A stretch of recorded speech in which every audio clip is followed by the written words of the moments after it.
नमस्कार. आज आपण बनवणार आहोत खुसखुशीत नानकटाई. त्यासाठी आपण घेतलेलं एक ही छोटीशी एक वाटी मैदा घेतलेला आहे. हा चाळणीमध्ये चाळून घ्यायचा आणि त्याच वाटीने मी आता अर्धी वाटी बेसन पीठ घेतलेलं आहे.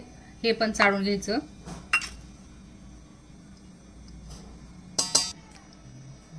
आणि त्याच वाटीने हे पाव वाटी रवा घेतलेला आहे बारीक, म्हणजे अर्ध्यातला अर्धा.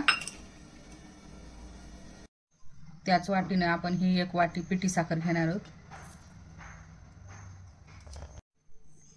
याच्यामध्ये टाकायचं आता अर्धा चमचा बेकिंग पावडर आणि एकदम थोडंसं असं चिमूटभर मीठ टाकायचं आणि अर्धा वाटी तूप घ्यायचं न गरम केलेलं, ते ह्याच्यामध्ये टाकून घ्यायचं.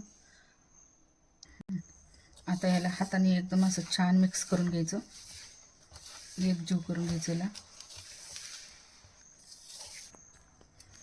आता हे जे आपण मिश्रण घेतलं होतं ते मळून घेताना मी थोडं दूध किंवा पाणी असं काहीच टाकलेलं नाही, फक्त जे तूप होतं आपण त्यात अर्धा वाटी तुपामध्येच मळून घेतलेले.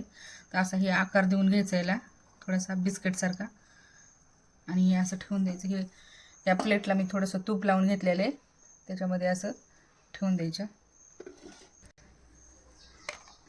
आता ह्याच्यावर आपल्याला ड्रायफ्रूट्स टाकायचे आहेत बारीक केलेले.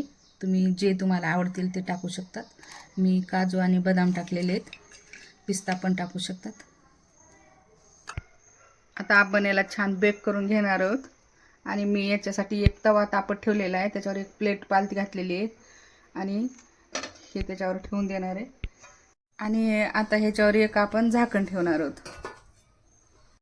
आता ही आपली खुसखुशीत नानकटाई तयार आहे. तुम्ही एकदा नक्की ट्राय करून बघा. व्हिडिओ आवडला असेल तर व्हिडिओला लाईक करा आणि चॅनलला सबस्क्राईब करा. थँक्यू.